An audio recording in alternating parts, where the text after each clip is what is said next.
लालची ब्राह्मण और बुढ़िया। सोनपुर नाम का एक छोटा सा गांव था। इसी गांव में चंदन अपनी पत्नी सुशीला के साथ रहा करता था। 1 साल पहले चंदन अपने गांव प्रीतमपुर से सोनपुर गांव में काम की तलाश करता हुआ आया था और यहाँ पर वो दही बेचने का काम करता था। उसकी पत्नी सुशीला भी दही जमाने में चंदन का हाथ बटाया करती थी। उधर प्रीतमपुर में चंदन की बूढ़ी माँ बन्नू रानी अकेले ही रहा करती थी। मैं विमला से दूध खरीद ले आती हूँ, कल के लिए दही जमाने के लिए दूध खत्म हो गया है। हाँ भाग्यवान, ये काम तो पहले से कर लेना था। कहीं दूध खत्म हो गया तो हमारी तो कल की आमदनी अठन्नी रह जाएगी। अरे ऐसा नहीं है, वो गर्मी के दिन आ गए हैं और दूध खराब होने का डर रहता है। और विमला बहन की दुकान पर फ्रिज है ना, इसलिए देरी से लेने जाती हूँ। अरे वाह मेरी समझदार पत्नी। ठीक है, अब और देर मत करो, इस बार हम फ्रिज ले लेंगे, फिर कोई दिक्कत नहीं होगी। अगले दिन चंदन दही की मटकी लेकर गांव में बेचने के लिए निकल जाता है।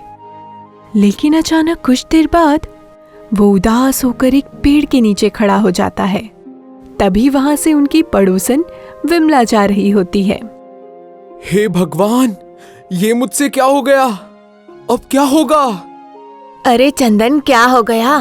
क्यों इतनी चिंता में बैठे हो? विमला बहन, अब तुमसे क्या छुपाना, तुम तो अपनी ही हो। हाँ हाँ, बोलो ना। मैं एक पेड़ से अमरूद तोड़ने की कोशिश कर रहा था।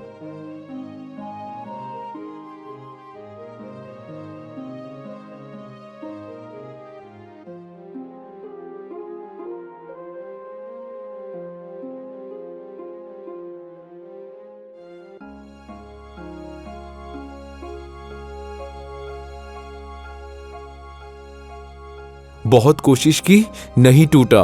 हाँ तो फिर मैंने पत्थर मार मार कर कोशिश की, पर अमरूद फिर भी नहीं टूटा। हाँ तो भूख लगी है तो मेरे यहाँ चलो ना, अमरूद तो मेरे यहाँ पर भी है। इतनी सी बात के लिए इतना क्या सोचना। नहीं बहन, बात ये नहीं है, तू समझ नहीं रही। तो तुम साफ साफ बोलो ना। जो मैंने पत्थर मारे ना, उससे अमरूद तो नहीं टूटा, पर उससे एक बिल्ली मर गई। है क्या? सच? अरे ये तो अच्छा नहीं हुआ। वो ही तो बात है, मेरे हाथ से कोई मर गया, और वो भी बिल्ली। हाँ, बिल्ली का मरना अशुभ माना जाता है। वही तो, अब क्या होगा समझ में नहीं आ रहा। मैं पूछती हूँ किसी से कि क्या करना चाहिए। विमला अपने घर जाती है और अपने पति भोला से पूछती है। अरे पता है, चंदन के हाथों एक बिल्ली मर गई। वो बहुत घबरा रहा है कि अब क्या होगा। बिल्ली मरना तो अशुभ होता है। तभी तो घबरा रहा है वो। चलो मैं ही पूछती हूँ किसी से। उधर जब ये बात सुशीला को पता चलती है तो वो घबरा जाती है और वो मंदिर के पंडित के पास जाती है। अरे राम, हे भगवान, ये तो काफी बुरा हुआ। चंदन के सर पे पाप चढ़ सकता है। हाँ पंडित जी, वो भी घबरा रहे हैं। हम सभी को डर लग रहा है। अब आप ही बताइए कोई उपाय। देखो बहन, अब पाप इतना बड़ा हुआ है तो इसका प्रायश्चित भी अच्छे से करना होगा। ऐसा करना, तुम चंदन को लेकर आना, मैं उसी को बता दूंगा कि क्या करना है। अगले दिन चंदन और सुशीला दोनों पंडित जी के पास जाते हैं। चंदन हाथ जोड़े हुए खड़ा रहता है। अरे पंडित जी, बहुत ही अनर्थ हो गया मुझसे, अब उपाय बता दीजिए बस। हाँ बालक, बैठो और सुनो। सुशीला और चंदन हाथ जोड़कर बैठ जाते हैं। देखो, सबसे पहले कुछ दान करना होगा, उसमें कोई कंजूसी मत करना। ना ना पंडित जी, आप बताइए। हाँ, तो जितना वजन होगा बिल्ली का, तकरीबन उतना ही किलो अनाज मुझे देना होगा। अरे वो तो अच्छी खासी मोटी होगी, क्यों जी? हाँ पंडित जी, कम से कम 30 किलो की तो थी। हाँ तो बस 30 किलो अनाज मुझे ही देना होगा। सुशीला और चंदन एक दूसरे को देखते हैं और सोचते हैं कि ये बहुत ज्यादा है, पर कुछ बोल नहीं पाते। जी पंडित जी, और कुछ? हाँ हाँ, अभी तो बहुत कुछ है। पाप धोना है ना तुम्हें? हाँ हाँ बिल्कुल पंडित जी, आप बताते जाइए बस, मैं लिख रहा हूँ। हाँ, और कम से कम 11 दिन मुझे भोजन करवाना होगा, सुबह शाम। जी पंडित जी, और कुछ? और मेरे कपड़े भी तो करने होंगे, 21 जोड़ी। पर आपके कपड़े क्यों करने होंगे? देखो भाई, ये पाप पुण्य में अगर सवाल जवाब करना है तो रहने दो। वो उठकर जाने लगता है। अरे पंडित जी, आप तो नाराज हो रहे हैं, ये तो नादान है, आप मुझे बताइए। हाँ, तो मैं कह रहा था कि ये सब करने के बाद दक्षिणा में मुझे 5,000 रुपए देने होंगे। सुशीला और चंदन पंडित जी की हाँ में हाँ मिलाकर चले जाते हैं। अरे ये क्या क्या बता दिया इस पंडित ने, मैं ये सब कैसे करूंगा? हाँ, बता तो काफी कुछ दिया, पर अब करें क्या? इस बारे में हमें कुछ पता भी तो नहीं है। इस गांव में अगर कोई हमसे बड़ा हो तो एक बार उससे भी बात कर ली जाए। हाँ, एक बार विमला बहन से बात कर सकते हैं, वो पूजा पाठ बहुत करती हैं, हो सकता है उन्हें कुछ पता हो।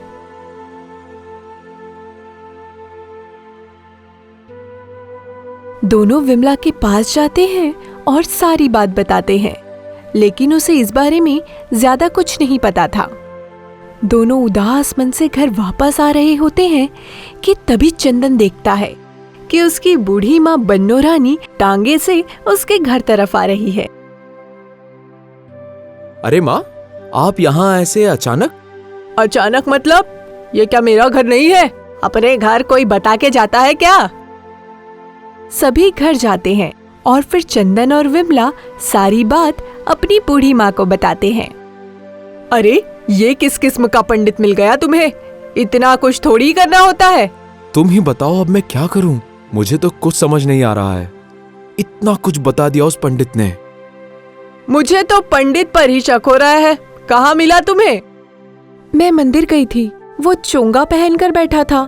मैं पुराने पंडित को आवाज लगा रही थी तो वही बोलने लगा कि वो शहर गए हैं, मुझे बता दीजिए अपनी समस्या। तो मैंने बता दी। हाँ, तो बस यही गड़बड़ है, पंडित ही गड़बड़ है पक्का। तो अब क्या करना है?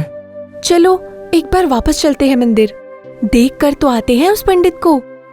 वो तीनों मंदिर जाते हैं। वहां पर बहरूपिया पंडित आराम से खाट पर लेटा हुआ बीड़ी पी रहा था और अपने दोस्त से कह रहा था, अरे क्या मजा आ गया, इतना मोटा मुर्गा काटा है इस बार तो। बेचारे से एक बिल्ली क्या मर गई, डर के मारे हाथ पैर ठंडे हो गए बेचारे के। इतना सारा सामान मांगा है मैंने उससे कि मैं तो जिंदगी भर बैठ के खाऊंगा। वो तीनों इसकी बातें सुन लेते हैं और वापस आ जाते हैं। देखा, मैंने कहा था ना, पंडित ही सही नहीं है। अरे वो तो पंडित है ही नहीं। चलो ठीक है, उसकी बात नहीं मानेंगे, पर अब ये तो बता दो कि हम करें क्या? बिल्ली मरना होता तो अशुभ ही है।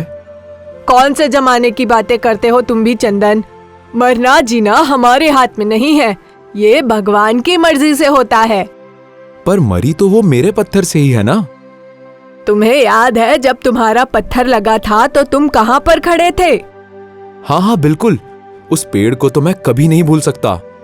चलो एक बार देखकर तो आते हैं, कौन सी बिल्ली मर गई तुमसे? वो तीनों उस पेड़ के पास जाते हैं जहाँ चंदन अमरूद तोड़ने की कोशिश कर रहा होता है। सब आसपास बहुत बार देखते हैं, बहुत देर तक देखते हैं, पर कोई भी मरी हुई बिल्ली दिखती नहीं है। है? कहाँ गई वो? तुमने उसकी सांस देखी थी, चल रही थी या नहीं? अरे नहीं, मैं इतना डर गया था कि मुझे कुछ समझ नहीं आया। मुझे लगा वो मर ही गई है। तुम भी ना चंदन, वो बेहोश हो गई होगी और फिर उठकर भाग गई होगी। ये सुनकर चंदन की जान में जान आई। चलो अब उस पंडित को सबक सिखाएं। वो तीनों मंदिर जाते हैं।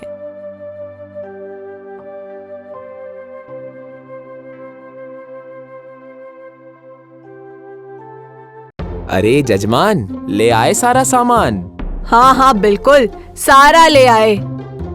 वो तीनों अपने पीछे से एक एक डंडा निकालते हैं और उसकी खूब पिटाई करते हैं।